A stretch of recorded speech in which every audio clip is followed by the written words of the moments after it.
3 ವರ್ಷಗಳಿಂದ ಹಳ್ಳ ಹಿಡಿದಿದ್ದಂತಹ ಪಿಎಸ್ಐ ಮರು ಪರೀಕ್ಷೆ ಕೊನೆಗೂ ಇವತ್ತು ಸಾಂಗವಾಗಿ ನಡೆದಿದೆ. ಎಂದೂ ಕಾಣದಂತಹ ಸ್ಟ್ರಿಕ್ಟ್ ರೂಲ್ಸ್ ಜಾರಿ ಮಾಡಿ ಯಾವುದೇ ಗೊಂದಲ ಇಲ್ಲದಂತೆ ಪರೀಕ್ಷೆ ನಡೆದಿದೆ. ಈ ಬಗ್ಗೆ ಒಂದು ಕಂಪ್ಲೀಟ್ ರಿಪೋರ್ಟ್ ಬರ್ತಿದೆ, ನೋಡ್ಕೊಂಬನ್ನಿ. ಪಿಎಸ್ಐ ಮರು ಪರೀಕ್ಷೆ ಯಶಸ್ವಿ. ಪರೀಕ್ಷಾರ್ಥಿಗಳ ತುಂಬು ತೋಳಿನ ಶರ್ಟ್ಗೆ ಕತ್ತರಿ, ಬೆಲ್ಟ್ ಕೈಬಳೆ ತೆಗೆಸಿ ಎಕ್ಸಾಮ್ ಬರೆಸಿದ ಕೆಇಎ.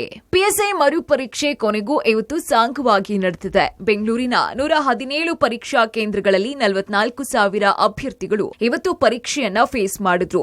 ಎಕ್ಸಾಮ್ ಸೆಂಟರ್ಗೆ ನಿಯಮ ಮೀರಿ ಫುಲ್ ಶರ್ಟ್ ಧರಿಸಿ ಬಂದ ಅಭ್ಯರ್ಥಿಗಳ ಶರ್ಟ್ ಕಟ್ ಮಾಡಿ ಒಳಗೆ ಬಿಡಲಾಯಿತು. ಇದಕ್ಕೆ ಕೆಲವರು ಆಕ್ಷೇಪ ವ್ಯಕ್ತಪಡಿಸಿದ್ರು ಕೂಡ ಪೊಲೀಸರು ಮಾತ್ರ ಕನಿಕರ ತೋರಲಿಲ್ಲ.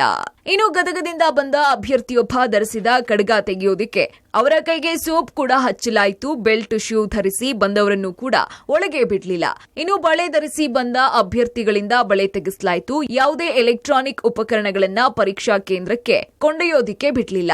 ಸಹಕಾರ ನಗರದ ಪರೀಕ್ಷಾ ಕೇಂದ್ರಕ್ಕೆ ಹಸುಗೂಸು ಸಮೇತ ದಂಪತಿ ಬಂದಿದ್ರು. ಇನ್ನು ತಾಯಿ ಒಳಗೆ ಪರೀಕ್ಷೆ ಬರೀತಾ ಇದ್ರೆ ತಂದೆ ಮರಕ್ಕೆ ಜೋಲಿ ಕಟ್ಟಿ ಮಗುವನ್ನ ಆಡಿಸ್ತಾ ಇದ್ದಿದ್ದು ಕಂಡು ಬಂತು. ಆರ್ಸಿ ಕಾಲೇಜಿನಲ್ಲಿ ತುಂಬು ಗರ್ಭಿಣಿಯೊಬ್ಬರು ಪರೀಕ್ಷೆ ಬರೆದ್ರು. ಇನ್ನು ಪರೀಕ್ಷಾ ಕೇಂದ್ರಗಳ 200 ಮೀಟರ್ ವ್ಯಾಪ್ತಿಯಲ್ಲಿ ನಿಷೇಧಾಜ್ಞೆಯನ್ನ ಬಂದ್ ಮಾಡಲಾಗಿತ್ತು. ಸನಿಹದ ಜೆರಾಕ್ಸ್ ಅಂಗಡಿಗಳನ್ನ ಮುಚ್ಚಿಸಲಾಗಿತ್ತು. 2020ರ 545 ಪಿಎಸ್ಐ ಹುದ್ದೆಗಳ ಪರೀಕ್ಷೆಯಲ್ಲಿ ಅಕ್ರಮ ಬಯಲಾದ ಹಿನ್ನೆಲೆಯಲ್ಲಿ ನೇಮಕಾತಿಯನ್ನ ತಡೆ ಹಿಡಿಯಲಾಯಿತು. ಈ ಮೂಲಕ ಈ ಬಾರಿ ಯಾವುದೇ ಅಕ್ರಮ, ಅನುಮಾನ, ಗೊಂದಲಗಳಿಗೆ ಅವಕಾಶ ನೀಡದಂತೆ ಕೆಇಎ ಯಶಸ್ವಿಯಾಗಿ ಪರೀಕ್ಷೆ ನಡೆಸಿದೆ.